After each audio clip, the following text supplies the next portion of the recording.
앞에 사진 한 장을 보시면 사람이 누구냐면 적극적 사고 그리고 성공을 위한 동기부여가인 지글러 박사라는 사람입니다.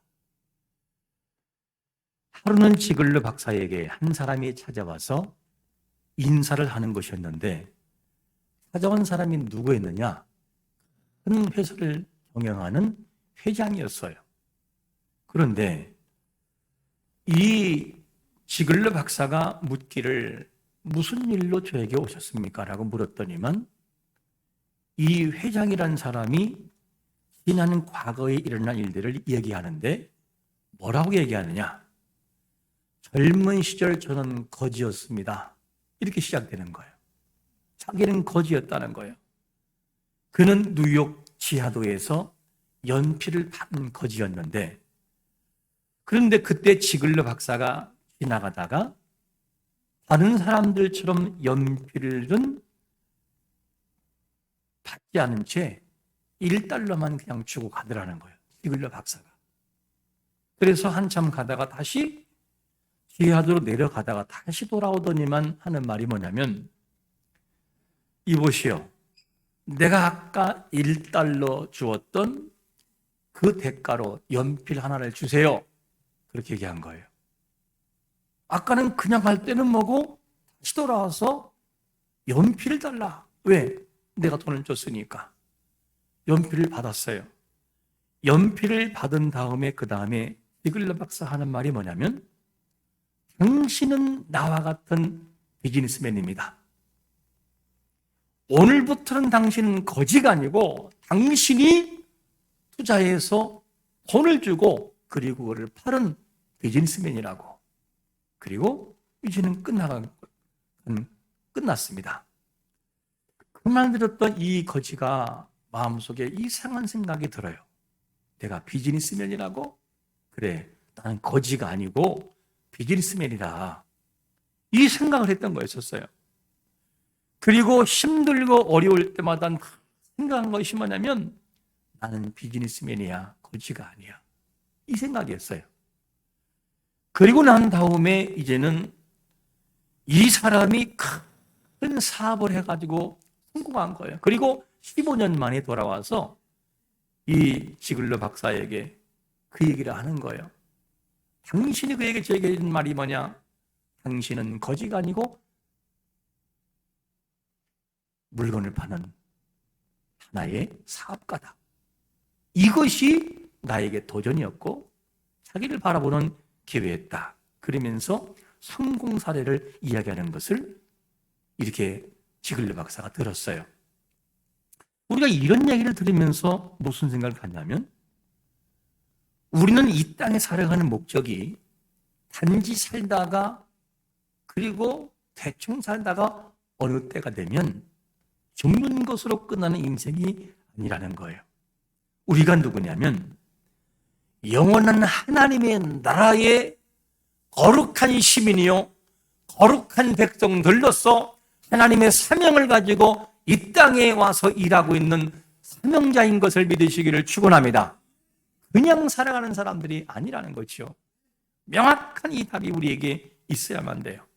그래서 하나님이 우리에게 맡기신 사명이 분명히 있다는 거죠.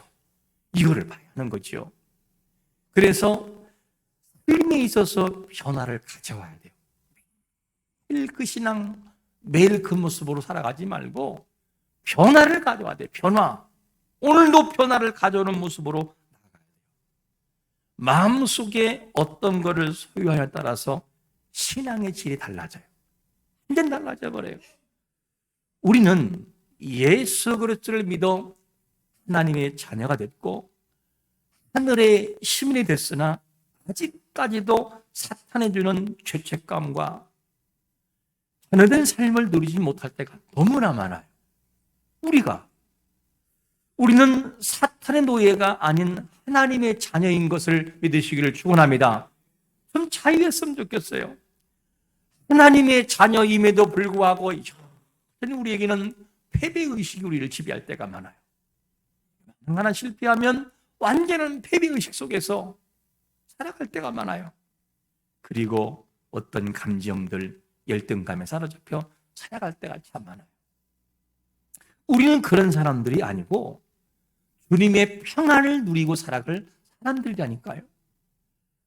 오늘날 한국교회 안에서 살아가는 사람 중에 구원의 확신을 가진 사람이 얼마나 될까? 이 질문에 어떤 사람은 약 30%밖에 안 된다. 쉽게 말하면 이 중에 당신 지금 죽으면 천국 갈 수 있습니까? 라고 확인하면서 하나하나 물으면 30%밖에 안 되는 거예요. 아니 어떤 사람은 30%는 많다. 10%밖에 안 돼. 10%. 왜 그런 얘기를 하냐면 어느 목사님이 이제는 중직을 세우기 위해서 장로님으로 안수집사로 권사로 이렇게 해서 이제 선출된 사람들을 교육을 시키기 위해서 교육을 시키면서 하나하나 다 물어봤다는 거예요. 당신 구원의 확신이 있습니까? 10명을 물어봤는데 그 중에 한 명밖에 대답 못 하더래요. 10명 중에 한 명만 구원의 확신이 있고 나머지는 구원의 확신이 없더라는 거. 이게 뭐냐? 오늘날 한국교회 성도들의 모습이다. 그래서 30%는 많다. 10%. 한번 여러분 스스로에게 물어보세요. 나는 구원의 확신이 있는가? 지금 죽고 나는 천국 가는가? 이 질문 한번 던져보세요. 그러면 답이 나올 것입니다. 예수 그리스도를 믿는 우리는 구원의 확신을 가져야 합니다. 왜 구원의 확신을 가져야 되느냐? 예수님을 믿음으로 구원받은 것에 대한 확신을 가져야 되는 이유가 어디 있냐면 첫 번째로 바로 이것 때문에요. 뭐냐? 하나님이 우리를 뭐하기 때문이다? 위하시기 때문이라는 거예요. 우리 31절을 같이 한번 읽어보겠습니다. 시작. 그런즉 이 일에 대하여 우리가 무슨 말을 하리요? 만일 하나님이 우리를 위하시면 누가 우리를 대적하리요? 31절을 시작하면서 딱 첫 나오는 문장이 뭐냐면 그런즉 이 일에 대하여 우리가 무슨 말 하리요? 그럼 이 일이 뭡니까? 이 일. 이 일이라고 하는 것은 바로 앞절이었던 30절의 이야기예요. 30절의 이야기가 어떤 거냐면 30절에 이런 말을 하죠.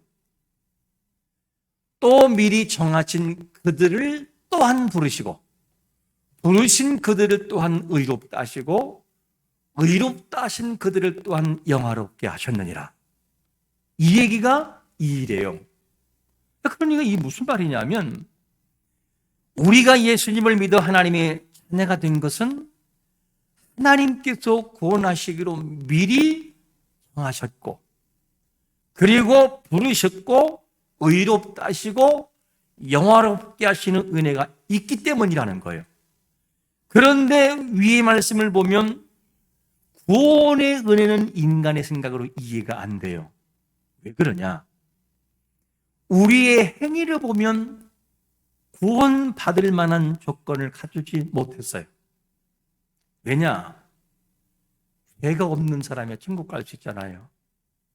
죄를 안 지어야 돼. 근데 우리는 죄를 안 질 수가 없어요. 이를 볼 때 자격이 안 돼요. 부족한 인간들을 부르시는 하나님의 은혜가 우리에게 계속 적용되고 있어요. 우리의 행위로 보면 구원받을 수 없어요. 그런데 하나님은 어떻게 되느냐?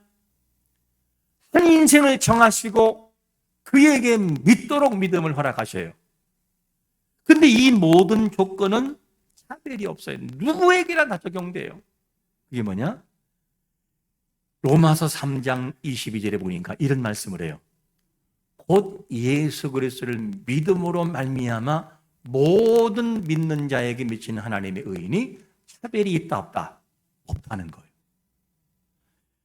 이 내용을 보면 유대인이든지 헬라인이든지 이방인 우리든지 예수 그리스도를 믿는 자들에게는 절대로 차별이 없이 구원이 임한다는 거예요. 이걸 말합니다. 우리가 이방인임에도 구원받는 것은 절대적인 은혜인 것을 믿으시기를 축원합니다. 그러면 이렇게 질문할 수 있어요. 우리의 노력으로 예수님이 믿어지는가 하는 질문이에요. 내가 믿었잖아요. 내가 믿으면 구원받고 내가 안 믿으면 안 받고 내 의지가 과연 구원을 결정할 수 있는가 하는 질문입니다. 우리의 힘과 노력으로 믿는 것처럼 보이기는 해요. 그런데 실상은 그렇지 않다는 것이 답이에요. 왜 그러냐? 30절의 말씀에서 뭐라 하겠냐면 우리가 믿기 이전에 구원하시기로 정하시는 것이 뭔지라는 거예요. 정한다는 거죠, 하나님께서. 그러니까 내가 믿기 때문에 하나님 나를 정하는 것이 아니고 나를 정하기 때문에 내가 믿는 사람이 되어버리는 역사가 하나님의 은혜로 우리는 봐야 되죠. 그러니까 우리가 있기도 전에 이미 정하셔요. 따질 수가 없어요. 그분의 영역이니까. 그분이 정하시고 그리고 그분께서 뭐 하느냐? 은혜를 부어주심으로 마음속에 믿어지는 역사가 있어요. 이거는 하나님만이 하시는 거죠. 그래서 에베소서 1장 5절에서 뭐라고 말씀하냐면 이렇게 말씀하잖아요. 그 기쁘신 뜻대로 우리를 예정하사 예수 그리스도로 말미암아 자기의 아들들이 뭐 한다고요? 되게 했다는 거예요. 완료형으로. 이 내용을 보면 하나님께서 당신의 기쁘신 뜻대로를 예정하는데 그 예정의 영역은 우리가 한가할 수 없다는 거예요. 하나님, 왜 나를 택했어요? 우리가 그렇게 할 수 없어요. 왜? 하나님의 영역이니까. 그래서 하나님이 우리를 딱 정하시고 그들을 한번 정하신 이후에는 뭐 하시느냐? 그들의 마음속에 계속해서 사랑을 부어 넣어주셔요. 뭐처럼? 닭이 알을 품어서 온기를 한 다음에 부화시키듯이 우리가 구원이 완성되기까지 계속 성령의 역사가 우리 마음속에 자극을 주고 다가와요. 그러니까 우리는 그것이 믿어지는 거죠. 이 일을 누가 하시느냐? 그의 기쁘신 뜻대로 그렇게 예수 그리스도로 말미암아 되게 하신다는 거예요. 이것이 우선이라니까. 이게 예정하신 사건 뒤에 부르심이 나와요. 그리고 난 다음에 이 부르심은 있으니까 우리가 뭐 하느냐? 깨닫게 돼요. 어떻게? 주님이 나의 주님이셨구나. 하나님 나를 창조했구나. 이것이 믿어지고 깨달아지는 거죠. 깨달아지는 영역을 하나님 주시는데 고린도전서 1장 24절에서 뭐라고 말씀하냐면 오직 부르심을 받은 자들에게는 유대인이나 헬란이나 그리스도는 하나님의 능력이요 하나님의 지혜라. 이게 느껴지는 거예요. 그리스도가 나의 구주라는 사실이 믿어지는 것. 여러분, 우리가 하나님 앞에 나올 수 있는 것은 우리의 의지가 아니고 우리의 에너지가 아니라 하나님의 공급하시는 은혜가 우리의 이성을 초월하여 우리를 뒤엎어놓음으로 그분 앞에 나올 수 있는 결단이 오늘 이 자리에 선 것을 믿으시기를 축원합니다. 이 은혜가 계속 흘러가는 거예요. 계속 끊임없이 흘러가 버려요. 마지막 그 순간에도 주님이 우리를 고백하게 만들어 놓으시. 그게 하나님의 사랑하심이에요. 그분은 하고야 말아요. 그런데 그러면 지금 안 믿는 사람은 끝난 것이냐? 성경은 말합니다. 못 듣는 자가 나중된 자가 먼저 되는 거예요. 이 원리는 그 사람이 여기서 끝났냐? 아무도 예측 안 했어요. 마지막 그런 아주 악한 사람이랄지라도 마지막에 통회하고 눈물을 흘리며 하나님을 고백하고 간다니까요. 그 영역은 하나님의 영역이에요. 하나님만이 알 수 있어요. 그래서 하나님은 계속적으로 미래에도 지속하실 내가 있는 것이다. 그래서 우리가 실망하지 말고 계속해서 우리가 기도를 해야 돼요. 부르기만 하실까? 아니요. 부른 자들을 믿게 하시는 역사가 있어요. 그리고 그를 어떻게 하느냐? 의롭게 하셔요. 그리고 난 다음에 맨 마지막에 영화. 영화라는 말은 뭐냐? 죄가 전혀 없는 상태로 하늘나라로 들어간 상태를 영화의 단계라고 그래요. 이렇게 하나님이 하시는데 그것이 하나님의 은혜라. 이러한 하나님의 은혜를 31절을 시작하면서 뭘 하겠습니까? 31절 시작하면서 그런즉 이 일에 대하여 우리가 무슨 말 하리요? 이렇게 시작되는 거예요. 이 일이 바로 그 얘기예요. 이 하나님의 구원의 역사심과 구원의 은혜를 누가 말릴 수 있겠느냐? 하나님이 위하시는데 누가 말릴 수 있겠느냐? 아무도 없다는 거예요. 여러분, 그 누구도 하나님의 구원 계획을 막을 수 없는 것을 믿으시기를 축원합니다. 하나님이 하시는 거죠. 그거를 우리는 절대로 말릴 수 없어요. 방해한다고 그것이 방해로 끝나는 것이지 그 하나님의 일을 절대로 방해할 수 없다는 거죠. 하나님을 믿는 우리는 이런 질문할 수 있어요. 구원받는 것은 사실이지만 속에서 과거에 지은 죄가 막 생각이 나서 괴로워요. 이래가지고 내가 구원받은 사람이 맞을까? 이런 괴로움이 가끔 다가올 수 있어요. 그런가 하면 너 같은 사람이 무슨 구원이야? 너는 구원 못 받아. 죄가 많이 있잖아. 그러면서 마음속에 계속해서 속삭이는 사단의 음성이 우리에게 자극으로 다가올 수 있어요. 이럴 때도 우리는 구원의 확신을 가져야 되나요? 하는 질문이에요. 죄의 늪에 빠져있는 우리의 모습, 죄가 우리를 힘들게 하고 있음에도 불구하고 구원의 확신을 가져야만 되는가 하는 질문. 그래도 우리는 구원의 확신을 가질 만한 근거가 어디 있느냐? 두 번째로 이렇게 말씀하기 때문에요. 의롭다 하시는 이가 누구라고요? 하나님이라는 거예요. 여러분, 33절에 보니까 이런 말씀하잖아요. 누가 능히 하나님께서 택하신 자들을 뭐 한다고요? 고발하리요. 의롭다 하신 이는 하나님이시니, 이게 무슨 말입니까? 그 사람이 부족해도 하나님이 판결하시고 그 사람이 잘났어도 하나님이 판결하신다는 거예요. 누가 감히 할 수 있느냐? 하나님이 하신다는 거죠. 법정에 가면 판결을 내릴 때 두 종류의 사람이 있어요. 판사가 딱 써서 다음 딱 써서 얘기해야 돼요. 얘기하면 어떨 때는 그냥 판결 때리고 끝나버려요. 징역 3년, 다음 1년, 다음 100명 이렇게 끝나버리는 경우가 있더라고요. 가보니까. 제가 감옥 간 게 아니고 지켜봤어요. 누가 어려운 사람이 있어서 가봤더니만 그렇게 하더라고요. 근데 어떤 사람은 판사에게 막 되돌아요. 그러면 괘씸죄로 걸려가지고 1년 받을 거 징역 3년! 이렇게 때려버려요. 진짜라니까요. 근데 울면서 존경하는 판사님, 저의 부족을 용서하십시오. 저에게 형량을 더 때려주세요. 저는 부족한 사람이라 그거 가지고 안 됩니다. 그럼 판사가 감동돼서 당신에게 징역 1년을 선언하는 것이 맞지만 기회를 한번 드리겠습니다. 집행유예로 하고 당신의 마음을 보니 참 깨달음이 있습니다. 다음 이렇게 가버려요. 판결은 누가 내리냐면 판사가 내려요. 판결자가 내리지 그게 다른 사람이 하는 게 아니에요. 지나온 세월의 죄가 있고 우리가 구원의 자리에 앉아있지만 여전히 우리는 죄와 짝하며 살아가요. 아무리 바라봐도 구원받을 만한 조건이 안 돼요. 우리는 사탄이 조롱하면 사탄의 조롱에 욕을 먹을 수밖에 없어요. 왜? 사실이니까.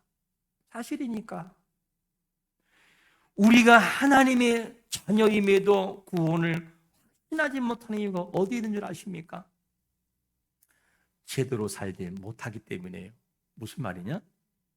구원받을 자신이 있을 정도의 삶을 살지 못하기 때문에 구원의 확신이 없는 거예요.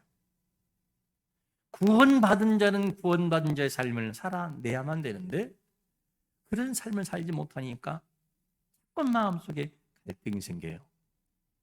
그러나 우리가 알아야 할 것이 뭐냐면 우리가 잘 살아서 천국 가고 우리가 도덕적으로 깨끗해서 천국 간다면 그건 복음이 아니에요.